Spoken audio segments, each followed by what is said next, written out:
Yes, RDJ's Doctor Doom has officially entered the MCU, and in a way no one expected. Today, with full spoilers, we're breaking down the ending of the new Fantastic Four and its shocking post-credit scene. A scene that quietly rewires the future of the multiverse. The scene opens softly. It's nighttime. Sue Storm is reading bedtime stories to her son, Franklin Richards. All seems calm, even sweet. But then, a faint mechanical hum pierces the silence. A teleportation device activates in the background. Sue heads off to investigate the sound. When she returns, she freezes. The book slips from her hands. Standing in the room is Dr. Doom, cloaked in a dark green hood, holding his metallic mask in one hand, his disfigured face exposed, and right in front of him, little Franklin Richards. He stares at Franklin as if he's found something, or someone, he's been hunting for across dimensions. He reaches out slowly. Then, the screen cuts to black. The Fantastic Four will return in Avengers Doomsday. And just like that, Marvel sets up its next major crossover event. But before I tell you what this meant for MCU and some theories, let me tell you about this video's sponsor. Lumalux AI, the ultimate photo glow-up tool powered by AI. With just one click, you can Pro Headshot, look boardroom ready with a smart background and outfit upgrade. Auto Professionalize, instantly fix lighting and background. Neonize, add moody cyberpunk vibes to your pics. Flex Mode, swap your clothes or watch for luxury brands. Ultimate Flex Mode, jet, vacation, cash. Flex like a celeb, and many more. Whether it's LinkedIn, Instagram, or just for fun, Lumalux AI makes you look like a star. Try it now via the link in the description. Now, let's unpack this post-credit scene.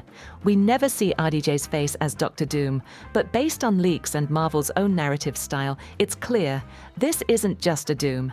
This is the Doom, a multiversal version, possibly even from a previous multiverse, as hinted by He Who Remains in Loki. But why Franklin?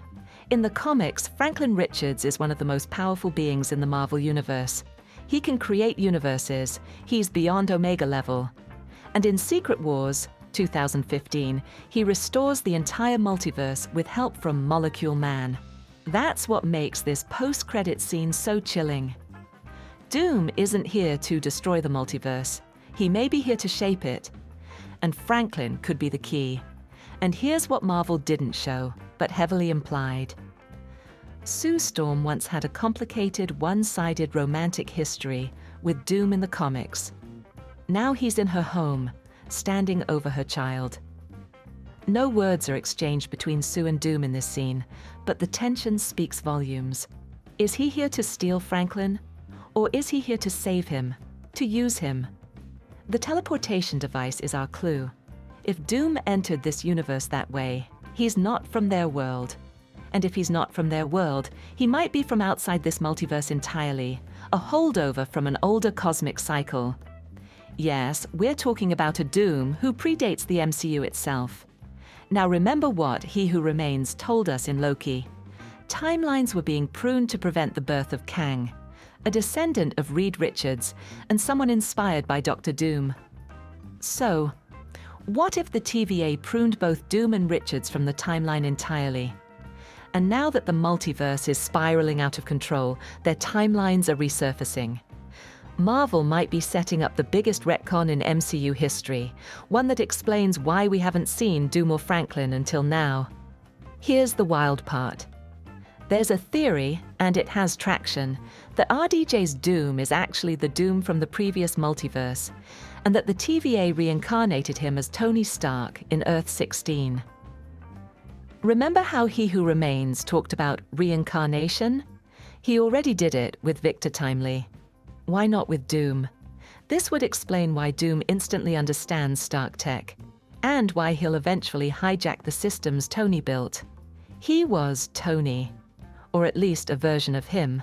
Leaks suggest we'll see a Sentinel attack in Avengers Doomsday, where Doom takes control of the Sentinels meant to stop him. just like Kang did in the Kang Dynasty comics. The twist? Doom now has access to Kang's tech. He's not just a villain, he's a convergence of Kang, Tony Stark, and something even darker. By the time Secret Wars hits, we may see an older Franklin, maybe even 13, just like in the comics. Marvel could use an 8-year time jump inside Battleworld, echoing the comics where everyone forgets their past lives. And in the end, it may be Franklin Richards who remakes the multiverse. So why did Marvel drop such a vague but powerful post-credit scene? Because they're setting the stage for something massive. Franklin as the new god-tier hero, Doom as the true big bad, and the collapse and rebirth of the multiverse itself. If Marvel gets this right, this could be bigger than Endgame. Until then, Fantastic Four has given us a lot to think about. Stay tuned and prepare for Doomsday.